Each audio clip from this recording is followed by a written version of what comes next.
Montgomery with a year of inspired action. Howdy. Today, our inspiration and our Pledge of Allegiance is by Preston Tyler. Good afternoon. Bye. Hey, stop. As I want to first say thank you for the card that was sent to me in memory of my mother who passed on, and I just want to let you know thank you, but to cherish every moment that you have. Cherish every moment. That's the introspection. Cherish every moment that you have. Old preacher said it this way: you have only just a minute, only 60 seconds in it. Forced upon me, can't refuse it. Didn't seek it, I didn't choose it, but it's up to me to use it. I must suffer if I lose it, give an account if I abuse it. Just a tiny little minute, but eternity is in it. Cherish every moment. I pledge allegiance to the flag of the United States of America and to the republic for which it stands, one nation, under God, indivisible, with liberty and justice for all. Thank you, Preston. And I cherish all of you who got up, got out, and came today because we had a lot of people telling us that they were going to be on vacation this week. So kudos to all of you who took the time and the effort to come. So thank you. All right, announcement. Steve McGraw, would you like what? Oh, I'm so sorry. I forgot you. Please come and introduce our guest. Good afternoon. I'm Tom Fitzpatrick, one of our newer members. Thrilled to see the folks that got out here today. I just have one official guest to introduce today, John McKay, who is here with Don Chichester. We are thrilled to have you, and I understand he's expressed an interest in getting a membership application. John, if you want to stand. We are thrilled to have you. We have several more guests, but they're part of our speaking group, so I'm going to let those get introduced later.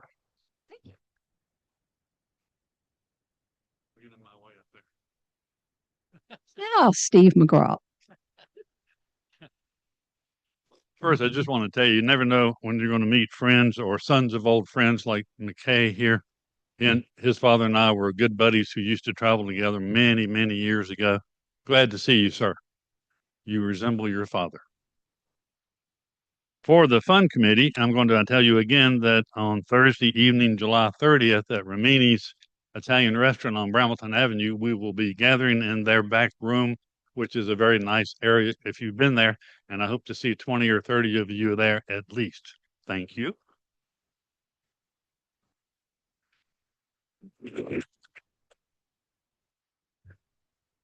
Ken Briggs, would you like to tell us about the CARES Committee?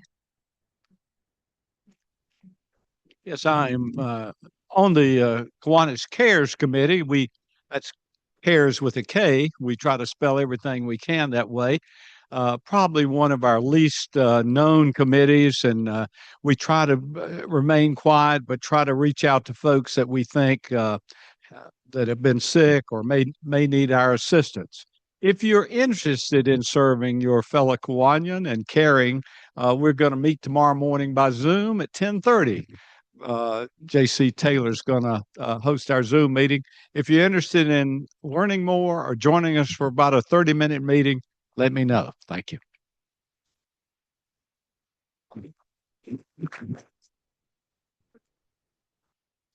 And we still are collecting for the Ducky Derby. Roanoke Club is up to $1,100 in the Ducky Derby. So that's fantastic. We're still number one, but we know how they play. Sometimes they kind of wait to the end, and jump in. So we don't want to let go. If you've not given money to the Ducky Derby, Reeve Kessler will be at the table as you go out the door.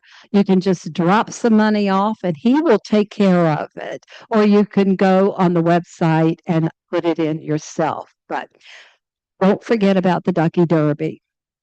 Also, we are, believe it or not, I said this last week too, we are now doing grants. Can you believe it? For next year. So if you have someone who is thinking of doing a grant, now is the time to do it. We need to get those in. I think we already have 5 in, so we want to get them in. It'll be 50, John says, by the time that they do is here. And when is the day due? Does anyone know that offhand? I think it might be August 15th. August the 15th. Did I say that with confidence? It's August the 15th.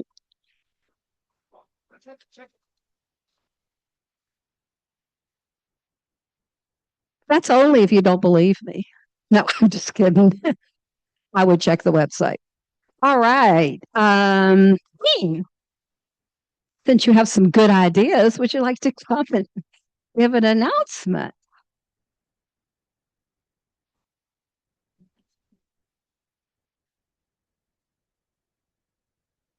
Thank you, Joyce. Good afternoon, Kiwanians. Last week, Val Brown got up and spoke a little bit about the Commonwealth Day of Play, and I wanted to just speak on that again and also put out a call for volunteers. So you have a flyer on your table that looks like this. This is the second year that this event is happening, and it's the second year we're participating. We are a sponsor. And this, the Commonwealth Day of Play is something that the governor's office has initiated for the state of Virginia. And the idea is to get children and their families outside for the day and off of their devices and doing something fun. It takes place at Brookside Par 3 Golf Course on Williamson Road. It's an all-day event, 12 to 4. It's a free event. We're going to set up a tent and table there. We're going to have some giveaways as well as some information. So I'm looking for a few good men and women to come out and help me set up the tent and put on your smiling faces and give out some toys to children and their families for the day. If you're interested, please just give me a call, tell me today, or send me an email. Thanks so much.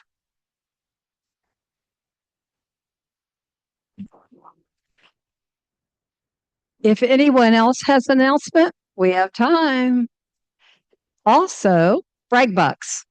Anyone would like to do a brag buck? Now's the time to come up. Wow. Nobody has anything to brag about today. Surely. I can't even get a taker on a brag buck. What? Okay. Going once, going twice. Oh, wait a minute. I got one. Mike Quinn. Maybe a free one today. Would that get anybody up here? There's something I've been wanting to brag on for months and months, and the one is Goody's beautiful playing. Yeah. It just wouldn't be the same without that. It's beautiful. And the other thing is Amy's cooking. I mean, I look forward to lunch here at the Kiwanis meeting. Well, not as much as the meeting itself, but I look forward to lunch a whole lot. Thank you, Amy and Jude. Thank you.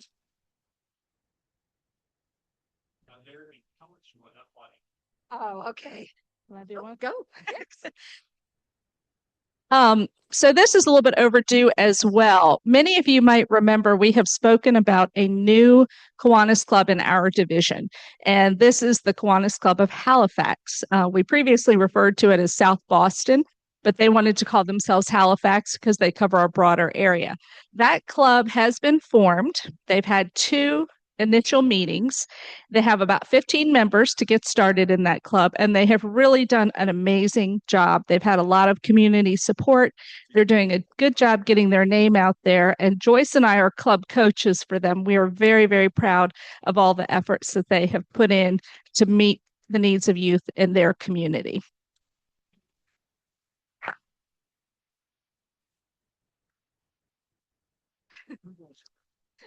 I want to brag on Don Chichester's guest today, John McKay. John and I go way back. I met him about 30 minutes ago, but I knew that he's assisting Don and came with Don today. And I came in the room and found that he was over talking to Secretary John and was getting a membership application. But he knows so many people in our club. I've already learned in 30 minutes, John, if you decide to apply, I think you'll enjoy this club as much as I have, and you'll make some great contributions to our community, which you tell me you want to do. Thank you for being here and helping Don.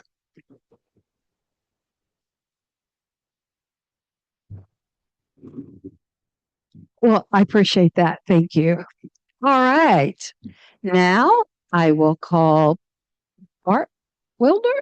Who am I calling up? Oh, you'll come. Oh, it's Reed. It's just a hint. I think all of you were here, or most of you were here last week when I introduced Eric Sitchow, who is going to continue as the primary speaker today. If you weren't here last week, this is the abbreviated edition. Eric has a business degree from Salisbury University. That's Salisbury, Maryland, not Salisbury, North Carolina. His first business job, I think, was with the Delmarva Snowbirds, a baseball team that is in the same league as our Ridge Yaks. I still have a hard time with that. As Eric indicated last week, he worked in the office. I think that was an early job in his career. I expect he was the junior person in the office, and therefore he was cleanup, not a cleanup for the baseball team with the bat. He came to Roanoke in 2019 to take a job with the Roanoke Chamber of Commerce. In 2023, he became the president and CEO of the chamber, where he has undertaken a variety of initiatives that have increased the awareness, the activity, and the influence of the chamber. Last week, he talked a bit about the chamber and its association with Leadership Roanoke Valley, and had with him Andrew Joseph, who spoke in more detail about the his group in the LRV program last year. Eric brings with him today several other of the different small group leaders from the LRV experience of 25-26. So, Eric, here you are again. Boy. Sweet. Thank you. Please. All right. Maybe just, yep, that works. All right, we'll leave that up there in case we need it. All right, hopefully that works. Good to see everybody again. I know I must have scared everybody off last week, Reef. Boy, oh boy. But good to see everybody again. I appreciate Reef's kind introduction. I'm just grateful for the opportunity to be here in the region. And I was in the front office in minor league baseball for 8 years back home where I'm from, and be back there next week with my wife and daughters as we kind of get a vacation back with my parents who still live there. So I was in minor league baseball for 8 years. I do not have the baseball skills. Grateful to kind of be on the administrative side, and certainly still have that in my blood a little bit, and like to support Alan and the team at the Salem Ridge Yaks and everything they do. Certainly they've been through a pretty big rebrand, as you all know. I get it. I understand the need and the desire behind it, and just glad to still be connected to minor league baseball in different ways. But here we are. So I didn't bring any cash today for a brag buck, so I guess hopefully I get a little bit of a pass since we're the speaker. Today is the actual 1-year anniversary of our ribbon cutting for our new space that we went into at Varsity Park last year. So woke up saying, wow, we've already had a year in this space with a ribbon cutting. So it's pretty pretty humbling to know that just the chamber's in a great spot, and we've got a lot of good folks around us, a good board of directors around us, good ambassadors. Jason Poff is one of our wonderful ambassadors, and just good people around us that can help support our team, support the vision that myself and Kayla, who's our vice president of marketing, have for the organization moving forward, and just grateful for the regional community that we have. So last week talked a little bit about the chamber before I kind of landed the plane for Andrew to talk on behalf of LRV transportation team, and going to do a little bit of that, and then we'll get into some presentations, some brief synopsises from three of our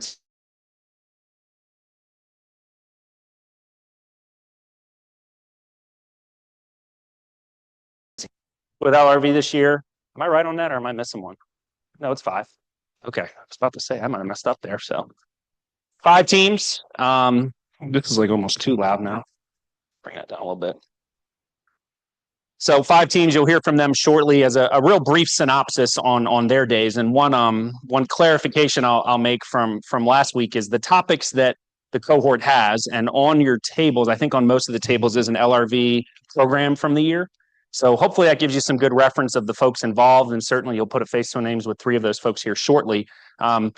This cohort, when the topics that you'll hear about, they are assigned those topics based on advisory council and leadership, on what we feel are the best regional topics to talk about for the year. So by no means are they subject matter experts, but certainly they have the opportunity to become those and get to dig into those topics a little bit more through their research and connections, and ultimately putting on an awesome program for the other folks within the class. So keep that in mind. I had to help Andrew out a little bit. You all were a tough crowd with some transportation questions last week, and they were great questions. And certainly want to make sure I'm here to support this crew.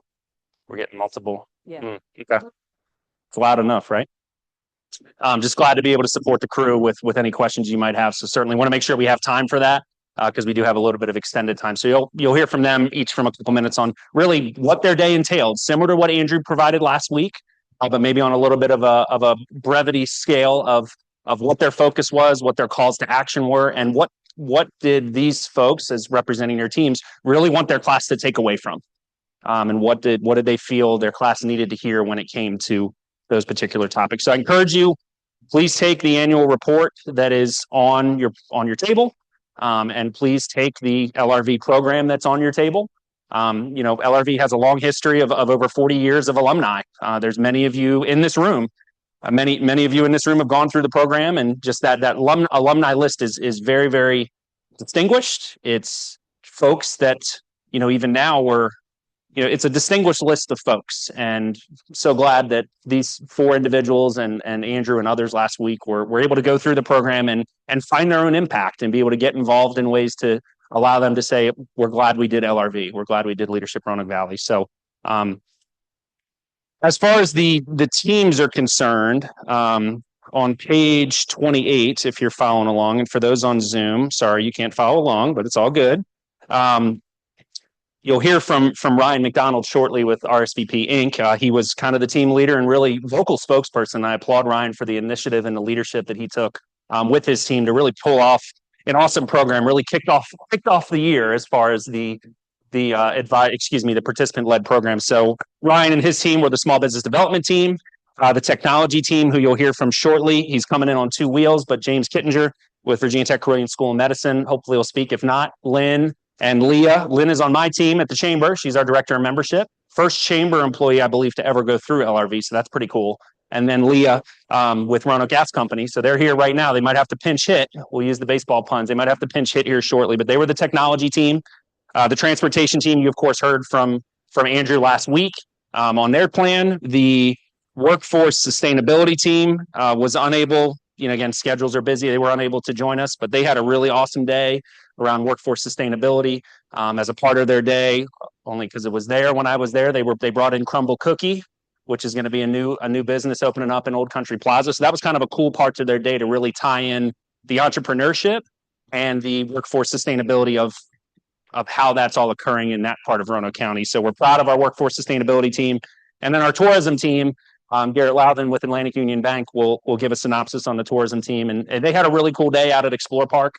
They had a really cool day in general. And I was able to be out there for part of the end of the day for their day out at Explore Park. So I'm not able to make it to their entire days, but have made the commitment to the crew and to everyone every year that I'll do my best to make sure that I'm there for a portion of their day. And they do fall on Wednesdays. So whenever there's an LRV day, that's one reason why I'm not here on Wednesdays for LRV. So it's important for us and important for the cohort to know that with this being a premier chamber program as a part of our program of work, it's important for the folks to know that the chamber is appreciative of what they're doing and also proud of what they're doing and how they're being comfortable being uncomfortable and stretching it a little bit on how they want to approach these topics. So again, you'll hear from them a little bit shortly. And definitely because this is kind of part 2 of this series with you all in this group. Make sure that we have your questions. I wouldn't say anything's off the table. The next cohort of LRV, before I turn it over to our folks, the next cohort of LRV is kicking off next month. The class of 2027 has been selected. It's a little bit smaller than in past years, and we've done that a little bit intentionally. Expanding the reach a little bit as far as making sure that we're promoting the region and all the great things happening in the region. Don't know the topics yet, so topics to come. Official, I'd say, class roster to come, but the class has been selected. They're paying their tuition, which is a good thing. Need that to happen to be able to pull off a program. And opening breakfast, I'm going to get the date wrong, so I'm not going to mess it up. I might be right. Is it August 12th? August 12th. Okay. August 12th will be our opening breakfast. And that's always a cool opportunity to bring together not just advisors, our program consultants that are coming back or just starting in that role to help support the program. But as most of you know, or may recall, the nomination process requires a sponsor or someone that, of course, is making that formal nomination to the potential attendee to apply and, of course, be selected. So at the opening breakfast, the sponsor has an opportunity to be invited. So certainly there's a lot of just networking and good opportunity to meet everybody. And then certainly opening breakfast is the first time the class, unless they know each other throughout the business community, first opportunity for them to engage with everybody. And so there is a little bit of an icebreaker activity and I think a special activity with where we're hosting it. I'm not going to say where because I know there's still some planning and logistics being worked out, but opening breakfast really kicks everything off. And it's a cool opportunity to just see everybody come together. And then I think I explained this last week, but I'll reiterate how the program works. We do opening breakfast in August. In September, there will be an overnight retreat that has been kind of that way for quite some time and kicked it back to one night this year rather than 2 nights in the past. So there'll be an overnight retreat. Again, there's certainly some team reveal and team building happening there, as well as some leadership with leadership skills and leadership assessments to really help figure out how do you work and how do you work personally and professionally with other folks with different personality sets and different skill sets and different strengths and all those things. So that's a great opportunity in September. And then October, November, and December are what we call advisor-led programs.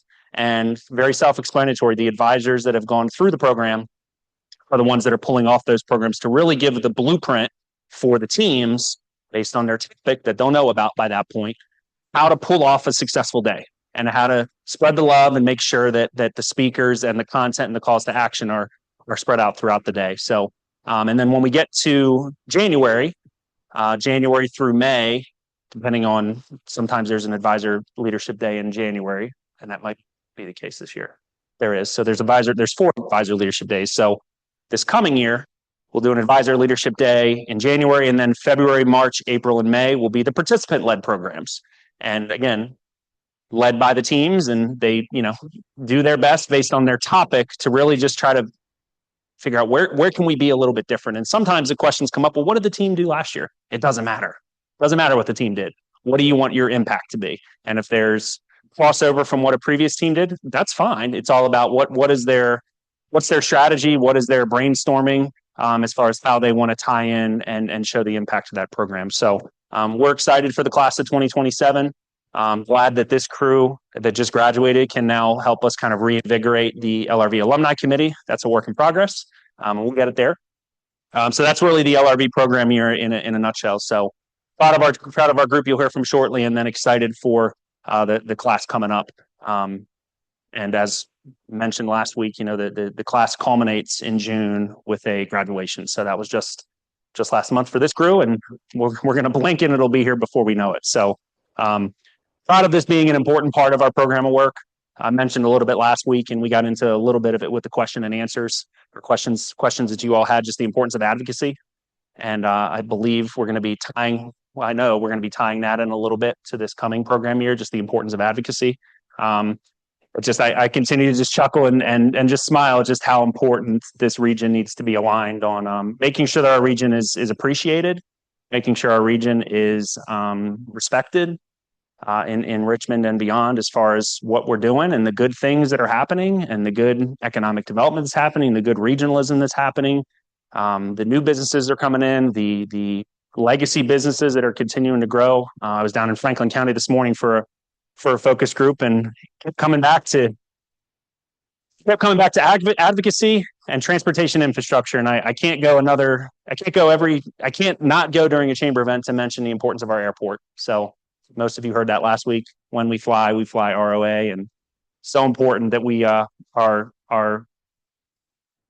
important that we understand that our airport is a tremendous asset, and we have a really, really good airport for the size of our region and the size of our community.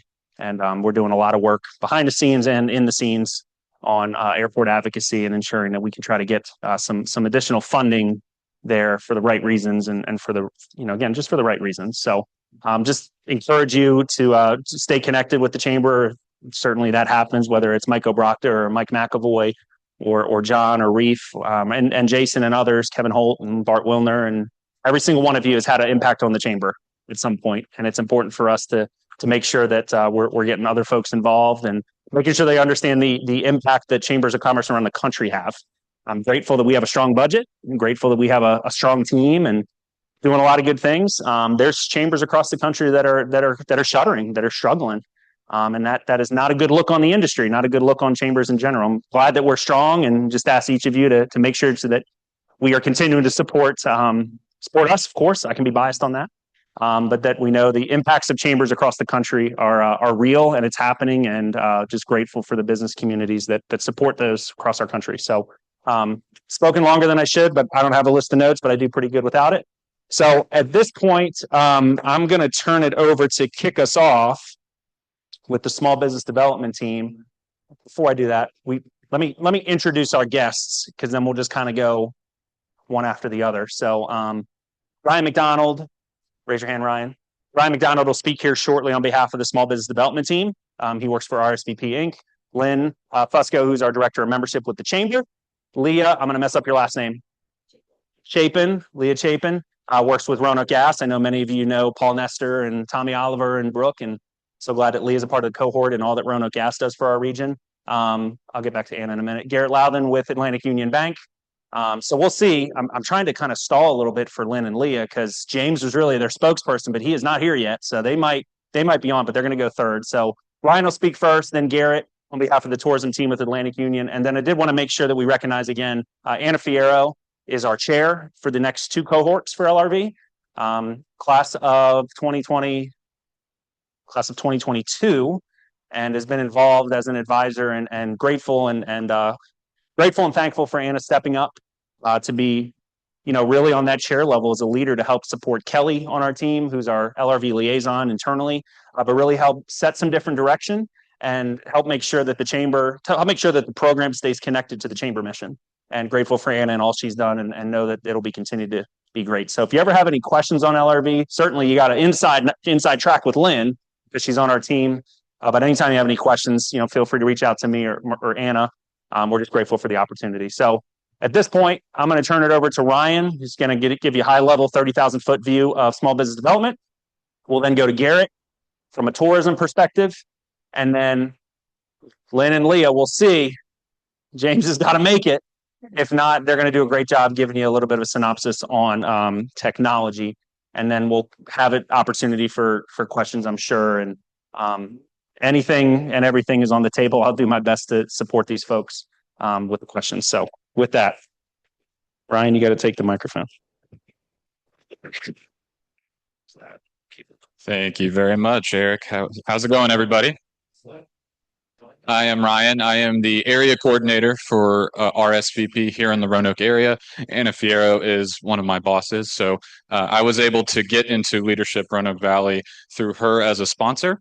And I had a lot of experience actually with LRV before Miss Anna. Many of my friends had participated in the company that I was with prior, had many participants as well. And a little bit about what I was accomplishing with my team. I was in an 8-person team, including myself. We had 3 advisors, and our goal was to develop a program day that was going to emphasize small business development. Some people would probably assume that we're just going to be promoting a bunch of small businesses throughout the entire day. We wanted it to be a little bit more in depth. We did not want our day to just be about promotion because promotion's implied. We wanted to use a little bit more of a strategic view of the leaders who are developing the small businesses. By show of hands, is anybody here running a small business or connected to anybody with small businesses? There you go. So many of you who are connected with or even run your own small businesses, one of our themes that we wrestled with that we really wanted to emphasize to our participants is developing the scrappy mindset. Scrappy mindset is a lifestyle. Scrappy mindset is resilient. It's gritty. It's also cooperative. It's also filled with networking. And you have to be able to claw your way and adapt to specific situations in small businesses. So my team and I, we wrestled with meeting after meeting after meeting of even just developing the theme. And it took about 4 or 5 meetings for us to say the scrappy mindset is really what defines a small business leader in terms of development. And so throughout the day, what we did was we programmatically started the day at Melrose Plaza. If everybody here is familiar, Melrose Plaza just opened up the Melrose Market. There's other businesses, and there's the museum, there's the library. We wanted that to be our hub for the day. They deserve the recognition because it is a little bit of a cornerstone for not just small businesses, but also for diversity mindset and how people are recognized there. And so throughout the day, our main goal was to have people leave there with the idea, not just like, hey, you guys can go and build your own small business. If that's how they took it, great. More small businesses is a good thing. But 3 takeaways that we wanted to give everybody is whatever job that you are in, whether you are leading people or you're leading yourself, you want to develop certain aspects of the scrappy mindset in whatever position that you're in. Leading yourself, leading the cause of whatever project you're doing at work, or if you're running your own small business in the Roanoke area, have the scrappy mindset. We'll get there practically. The second thing that we really wanted to bring out is we were the January program team. And if you heard Mr. Eric just speak briefly about advisor programs and then participant programs started in January. By process of elimination, we went first. So we had a lot of pressure of being the first team to mess things up, do things well, set the example. So one of the examples that we set was energy. Energy was one of the things that we really wanted all of the participants to see and run with because many programs, many meetings, many gatherings can be very monotone. They can be very dull, very light. That was not our goal. We wanted it to be everybody's active. We wanted to keep the energy from top to bottom. And if the small business leaders can also agree, you have to have the energy from top to bottom to be able to do the administrative, to be able to do the customer service, to be able to do the financial. You got to have the energy and keep it up and do those things. And the third thing was to, again, implied that small businesses were being recognized, but also letting people know that small businesses are not just in competition with each other. Yes, there are aspects of competition with each other in small businesses. However, we wanted to put in the phrase co-opetition. Has anybody ever used that before? Anybody heard that before? Okay. Co-opetition is just a compound word of combining cooperation or collaboration and then competition. If everybody here knows the Roanoke area, Roanoke is known for their brewery scene. There's plenty of breweries in the area, and there's lots of places to go. You close your eyes, you point, there's a brewery in that direction, right? And so what we wanted to do was emphasize that these breweries are not actually enemies of each other. They're actually friends. They're a community. And that ultimately brings the Roanoke community more together. Yes, it uplifts the small businesses of those breweries, but it also uplifts the community aspect. And sometimes those small businesses are involved in the communities, such as clubs like Kiwanis. There are the Small Business Chamber. There's many of other areas that these small business leaders get involved into to not just promote themselves, but to promote Roanoke as a whole. We want to, yes, we want to be the best that we can be, right? But ultimately, if we are here in this area of Roanoke, we want to put Roanoke on the map. And so those small businesses can do that. And small businesses are also a healthy disruption to the big companies. If everybody's familiar with Starbucks, you have Starbucks that are in each quadrant of the Roanoke area, right? But there's also many other small business coffee shops that are in the area that people can go to, and they're healthy disruptors, not just because it's stick it to the man or anything like that, but it's allowing individuals to build more community in something like the coffee shop known as R&D, or they can go to the Albemarle coffee shop. There's plenty of other places that can be seen, and you don't have to just go to Starbucks to get something. You can go to those small businesses and get real, healthy, not artificial coffee. And those are really good ingredients, and those are really good things for the communal aspect of what we tried to accomplish. And so ultimately,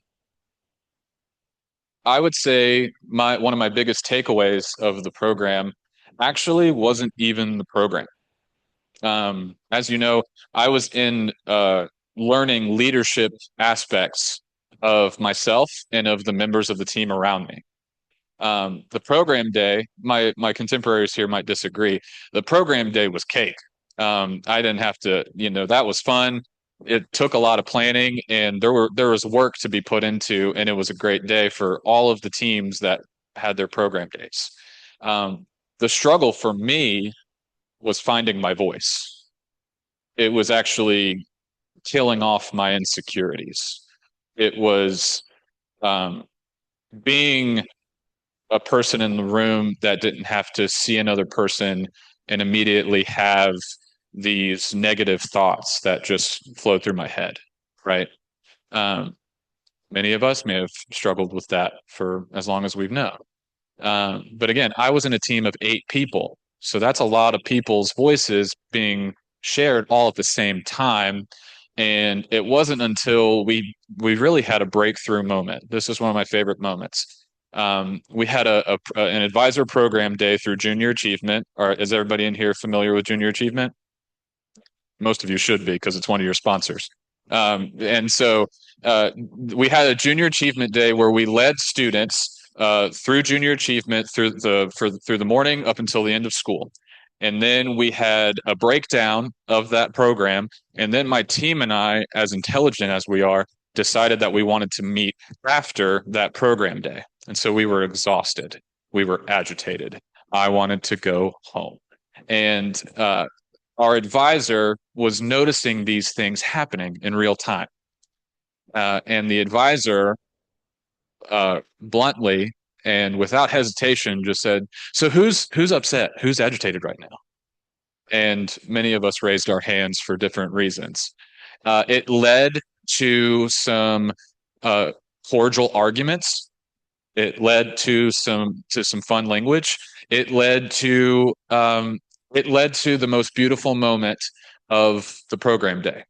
After that day, that was when everything started to break out. All of our voices were being heard. Not one person was dominating the other. Other people were stepping back to accept a different role to allow another to step up into a role that they could grow in, but that they could thrive in. And that's why our program day was so much more successful months later. It wasn't because of, yes, we planned well, but it was because everybody was thriving in the growth that they were going through. So all that to be said, that's the same thing for small business leaders. They need those breakthrough moments, those adaptable time frames. Everybody's familiar with the COVID times. You know, many small business leaders had to adapt or had to think of new creative ideas, things like that. That was a moment for us where we had to adapt, and we started to thrive in that aspect. So, without further ado, that was my sharing of the Small Business Development Day, and I will hand this off to Mr. Garrett. Thank you, guys.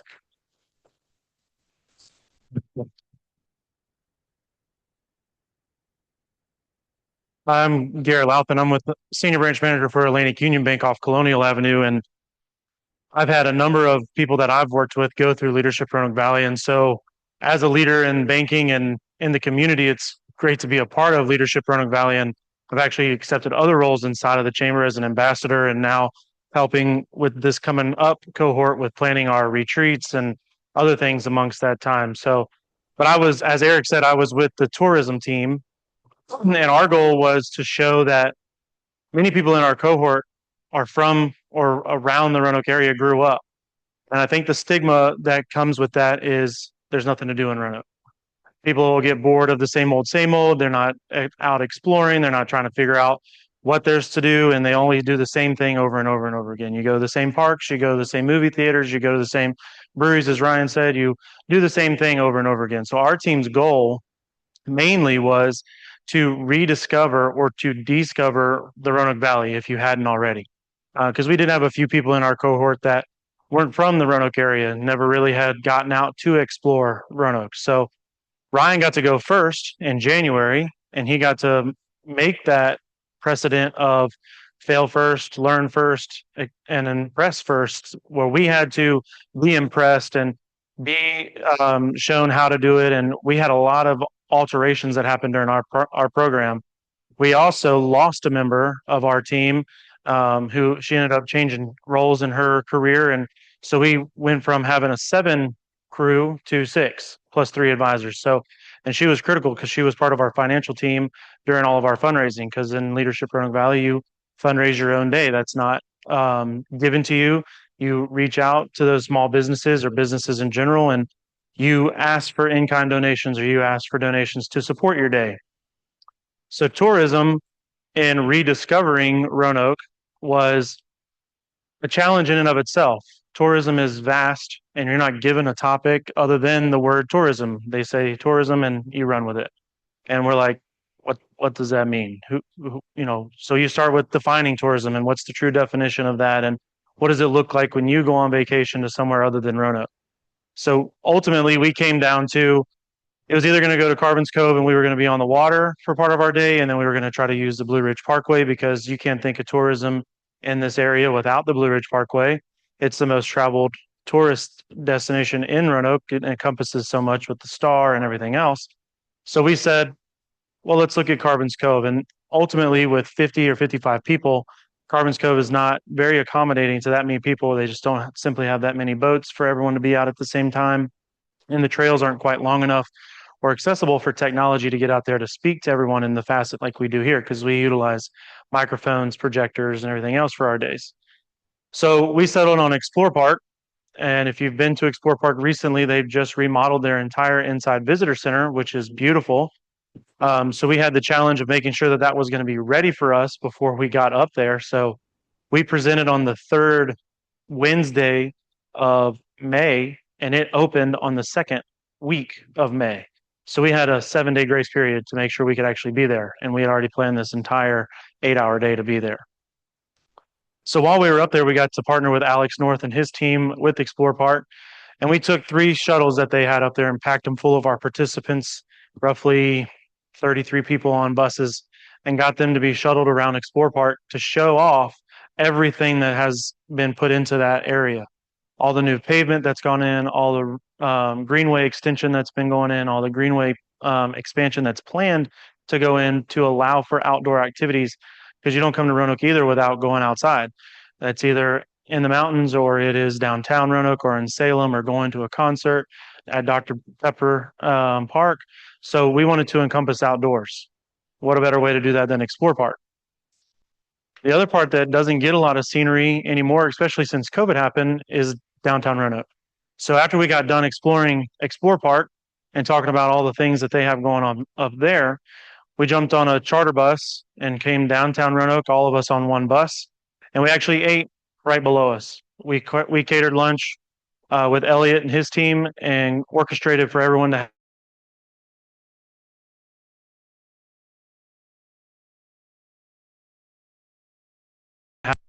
in the food market. And we all gathered and ate in one of the upstairs seating areas. So most of the time in all of these cohorts, you get catered lunch, and it's kind of like what we had today, where it's one option or a couple different variants of a singular style of food. We got to introduce people to restaurants and cultures that they may not have ever gotten to experience. And as a tourist, one of the main things you try to do is eat or play in different places that you would not normally do at your house.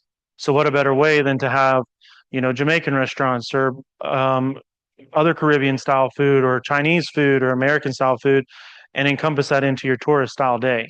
Many people reported back to us that they never ate downstairs, nor do they know that these restaurants were what they were, or even as good as they are. So if you've never eaten downstairs, which this group being upstairs of it, I would imagine you probably have. But if you haven't, I would encourage you to go down there and explore the options that are here. Some of the best food you can find in Roanoke are down there, being cooked by people that just live in our community that have a passion for food. And then so after that, we created a scavenger hunt because Roanoke is historically rich.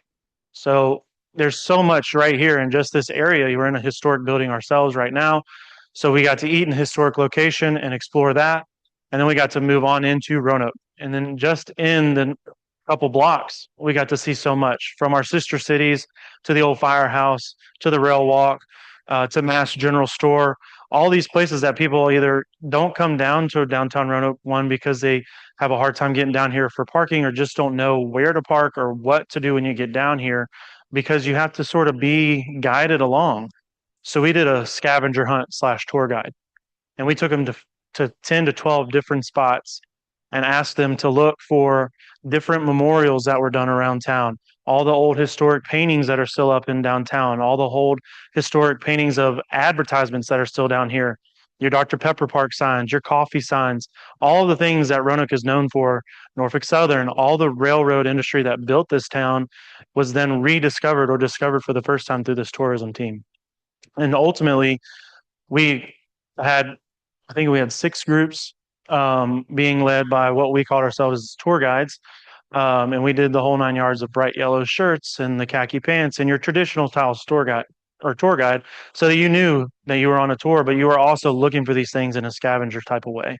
And they got to rediscover Roanoke and play downtown.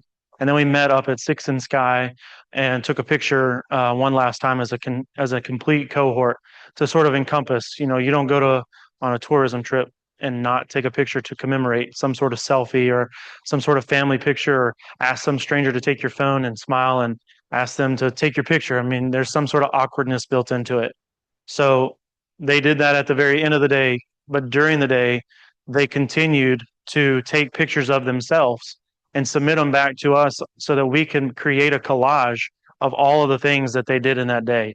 So then we reconvened at Explore Park for the last part of our day, and we put on a slideshow and recapped our day and showed off all the fun that they got to have in a short amount of time in downtown Roanoke. They got down here at 12:30 to 1, and they started exploring at 1:15.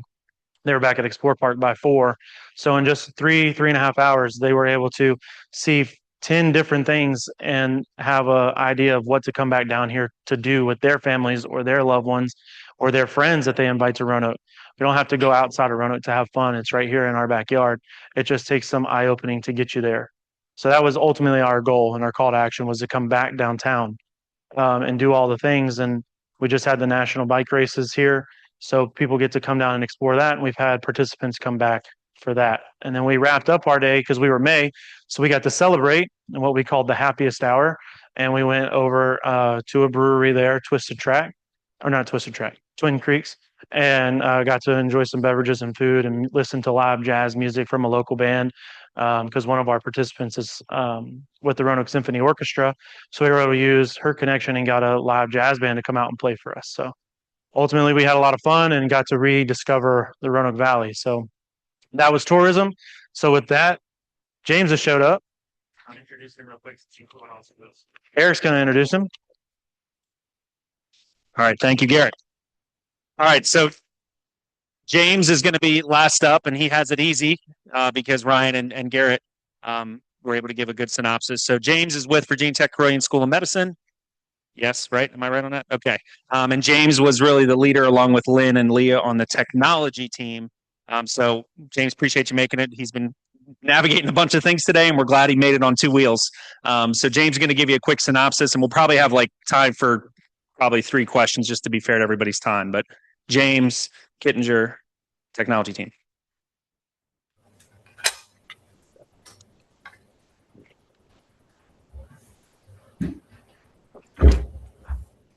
All right, so good afternoon. So our leadership of Roanoke program was based on technology. And here's kind of how our day itself focused. How technology drives Roanoke forward and what role we play as leaders in shaping the future. So that's kind of what we wanted people to kind of look at when they were kind of looking at technology and kind of how it's going to be shaping our future. When most people hear the word technology, they immediately think about computers, artificial intelligence, smartphones. Throughout the day, we challenge that assumption by defining technology much more broadly as the tools, knowledge, and systems that influence our daily lives, strengthen our communities, and drive in economic growth. Rather than simply talking about technology, our goal was to have our participants experience firsthand while understanding both the opportunities and the challenges that are faced with technology. Throughout the day, participants heard from regional leaders who demonstrated how innovation has transformed healthcare, education, business, and local economics. One of the most impactful discussions centered on human-centered technology, more or less. We had a speaker that came in and kind of done a presentation about AI, since AI is kind of coming into more of a forefront within the local region, but also within the workforce. And she kind of gave a really good presentation about not really kind of being scared of using AI, just how to appropriately adapt it for what you're using it for, whether it be work or doing something for, as far as creating advertisements and things like that. Our participants also had the opportunity to actually visit the Virginia Tech Carilion Simulation Center. I'm not sure if many of you guys know where that actually is. If you know where the medical school is, kind of going down Jefferson Street, there is a spot that is kind of right behind, like where the Starbucks and Moe's is, that you would really never know the place actually existed because it's kind of hidden back there. But we were actually able to have our participants get a tour of the simulation center and some of the amazing work that's being done with research and kind of innovation that's happening on that end, just to kind of give them a broader perspective of what type of technology is being used within healthcare/higher education. Another highlight from our day, we also had two speakers that did a presentation on proton therapy, because that is something that is utilizing technology currently, and a lot of people really don't have an idea of what proton therapy is. So we had two speakers two doctors that work at Carilion Clinic that actually came over and did a lead presentation on this. But they also gave insight too about the new uh, cancer facility that's also being built over in the Riverside location, which a lot of this information, even for our participants, they were engaged with. For the fact is, a lot of people do not realize like how much innovation is happening within healthcare or even on the higher education side of things. We also did have our afternoon session. We had the Roanoke Blacksburg Innovation Alliance. They came in and basically discussed things that are happening within the community as far as research and how people are being more involved with what's going on with that. We also challenged our participants to actually build robots out of material that we had put together for them, and that was kind of fun to see how creative our like the teams were to actually be able to implement and actually create robots out of different materials that were supplied. We were lucky also enough to have Mayor Cobb actually come in and actually talk with our participants as well, just to kind of give an overview of what his view on technology was and kind of what the Roanoke region is looking at to improve on technology within the next 10 to 15 years. To be honest, that was a really good experience just by having the mayor actually be able to come and actually present at our presentation day.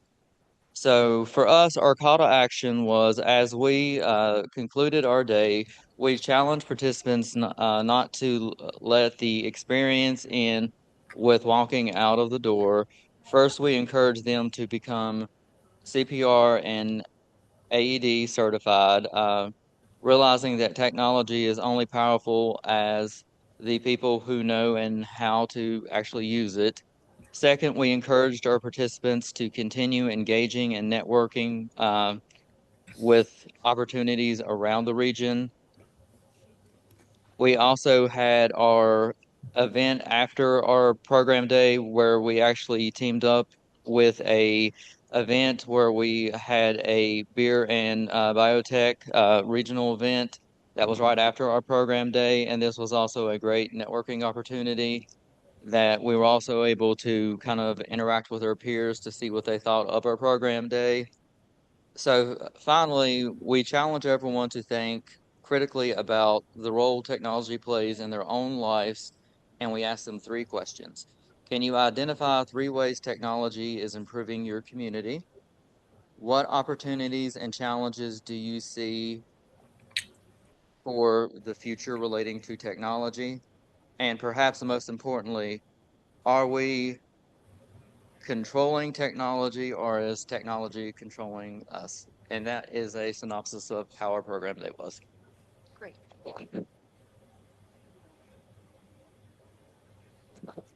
All right, I'm cognizant of the time, so if there's a burning question, I might ask you to. All right, well, I guess we have a burning question. Yeah. We have a burning question. Go ahead. Will the proton technology as it is wanting the grades bring forward? Yeah, that's a good question. The proton therapy. So I can't answer that directly, but I can tell you that the fundraising for the cancer center has been very strong. And I know the fundraising for the proton therapy has been very strong. I would direct you to Kim Blair. She's with the Korean Clinic Foundation. And I'm sure Bard and others can help make an introduction.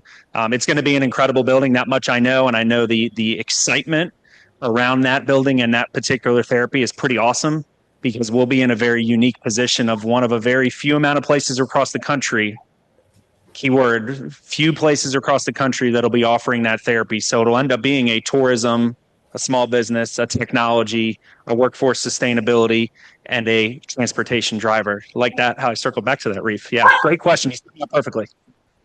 So it's a big deal. It's a big deal. People may not think it's a big deal, but it is. So probably last one, and then they're going to kick me off the stage. Yeah, that's a great question. So again, it's kind of a couple part process. So they everybody that you heard from was nominated either by their superior, someone else within their organization, or someone they know in the community. That's kind of step one. And then there is an application process with a fairly robust set of, we'll say, open and closed-ended questions on their perspective of the region, their impact in the region. One thing that is not criteria is, do they have to be from here? Right. So there's a good chunk of folks, especially the last couple of years, where they just came to Roanoke. They don't know a soul, but they know that LRV was an important conduit for them to meet people around the region. So that's one criteria that's not. There is no criteria that says you have had to work in the region for 5 years or have lived in the region for X amount of time. That is not a piece of criteria, because we've seen young professionals to, we'll say, seasoned veterans that are now on a leadership role where LRV is a good opportunity for them to learn more. So there's a pretty robust application process, and then we do have a selection committee that goes through all of them. That look through all the applications and try to pick the best folks that really have put in the effort to answer the questions, and not just check the box to get the application done. Probably a loaded answer to your question, but hopefully that helps. So we appreciate the opportunity. Again, I'm glad to be a Kiwanis member, even though I don't make it that much. But as Mike O'Brocta likes to say, a good Kiwanis member is one that pays their dues. So again, I'm grateful for this group and all that you do. You've heard a lot of unique perspectives and how each team approached their day. And LRV continues to be an impactful chamber program. So thank you.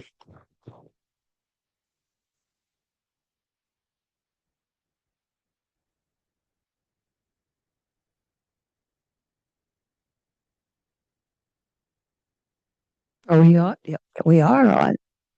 Thank you, Eric. Thank you, leadership team. It was very informative, impressive. Thank you. All right, next week, Blue Cow. We're having Jason Kaiser, Blue Cow Ice Cream Company here, and Bart Wiltner will be introducing him. There's where I got Bart's name. So I hope so, but I don't know. Anyway, we will see you next week for Blue Cow. Thank you.